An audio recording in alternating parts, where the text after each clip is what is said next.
Good afternoon, everyone. Welcome to another week of Tech Talk. Good to see your faces, gentlemen.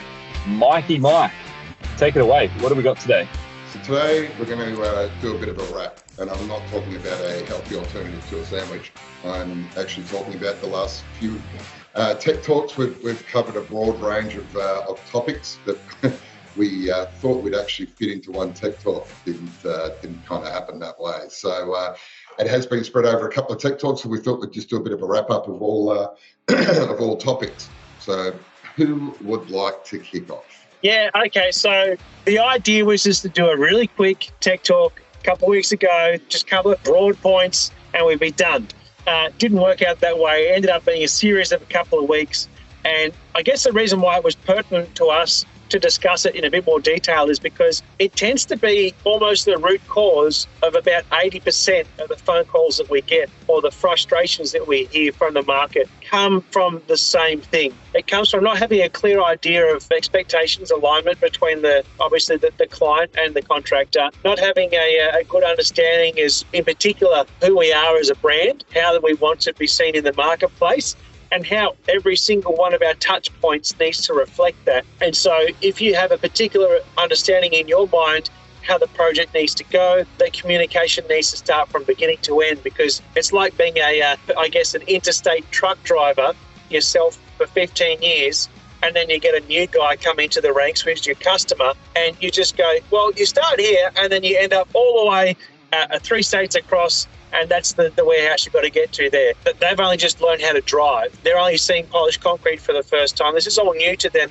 despite the fact that you know the process inside and out. This is actually an opportunity for you to create a whole lot of value around what you do, as well as controlling not just the outcome, which you already have control over, but also the expectations of what those outcomes are going to be and how it's going to be received at the end. So all of these things really play into the planning of the project, the planning of your brand. And hey, that's why we're talking about it at budget time and a financial year. You're going to be working on your business because that's when you're really analysing it. Absolutely. Once you've set that expectation, I guess we can recap just quickly on the contract side of things. That's where we can put our discussions or what the expectation is from the customer with our experience, knowing what can go wrong potentially. We put that in the contract. And what happens if something unexpected happens? Also, we've got a section in our contract that's there, variations, how much they cost, etc., etc. So being prepared from the get-go just alleviates a lot of headaches at the end, really. One thing I'm thinking about, hearing the sorts of things we've been talking about the last couple of weeks, remind me of a fast food restaurant chain where all of our customers, they're very into their product and finishes, okay? So I'm going to do a surface polish. What's my best process for doing that? I'm going to do a exposed aggregate. I'm going to do, what's my best process for that? So we're talking about not just the application or the craft of what we're actually delivering. We're talking about the whole business system and understanding for each different scenario that they're going to be faced, whether it's a commercial project, industrial project, a residential project. What are the different elements that need to be considered? And so there is McDonald's is not remaking the hamburger every time they get an order. They know for a Big Mac, this is the process, or for a Happy Meal, this is the process. And really what we're sort of encouraging our customers to get to and our industry to get to is understanding the different contexts and environments in which they're working and what are the different elements and have been prepared for that and having the answers and having the processes in place. So they're walking into an environment where they are prepared, where they do have the answers, they do have the questions, they know what's coming, and it's pre-packaged and it's ready to deliver. Is that the sort of thing that you guys sort of the imagery that would be applicable to this sort of thing? Yeah, actually having systems and processes in your business, and in particular when you get more than just yourself in that business, you start to grow, everyone knowing what those systems and processes are. So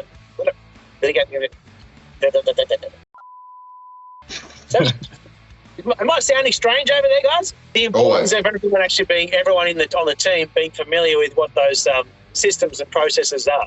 So you've got the same language throughout the whole brand. I think one of my favourite things when we were looking at the original plan for this Tech Talk a couple of weeks ago, one of the things I liked was at that handover stage when you've just got that super happy, positive customer that's just looking at this finished product and falling in love with it, just having that opportune time to discuss, future servicing of the finished product. So, I guess depending on the particular job and that sort of thing there, but maybe in that sort of 3 to 5 year period of time, when there's that point of contact, creating that database and having that point of contact that you can go back to them and offer a bit of a tune up the product, maybe a revamp buff and a reseal and that sort of thing there. Creating that bit of a database and look, as I say, what better time than at that point when you've got that happy customer with that great looking product, and then I guess even offering to put that in your calendar and telling them to rest assured that you'll be in touch in that time frame. And look, I guess that could be a retail customer, and I guess it would follow suit even with the builder if it's direct contact with the builder, still pop it in the database and then I guess when you can go back to said builder and offer to recontact the client. I think the key there, Mike, and you're from car sales, so I think you'd understand the importance of it too. The key is remaining in contact with the database that you work so hard to get your customer. The other key element here too is how many people talk about, I don't even advertise, it's all referral business and things like that. So, they tend to rely a lot on that database. So why not service that database and create yourself some more business at the same time? It's great to have it's great to be word of mouth, get all the work that way, but you've also got to keep that coming by actually returning back some of that too, make goodwill. The point I was going to make too is we've talked a lot about, and I think in this series we talked about our customers being a mobile manufacturing plant, bringing the product and installing it on site essentially. Our contractors need to understand they're the experts in this product. There's no retail outlet in between. The builder's going to come and go. They are the experts. So, all the contractors have the opportunity to take the leadership in the whole management of the floor and the product from installation through to life care, like you're talking about too, Mike.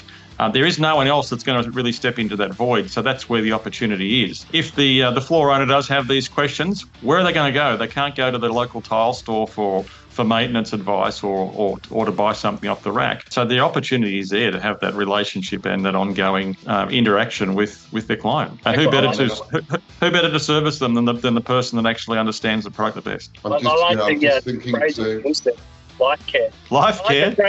Life care. Oh, that just makes it sound like we are really locked in here. Should I call you Dr. Polisher? Here's the contract, and you need to sign off on it, and here's the vowels. I mean, you probably go back we talk about a revamp and a rebuff and get a tempo pad on and a rejuvenate. But look, there's probably even the odd repair that might need to be done as well by that point in time as well. So again, a good opportunity. Yeah, and as Tim said, there's no real shop you can go to or anything like that.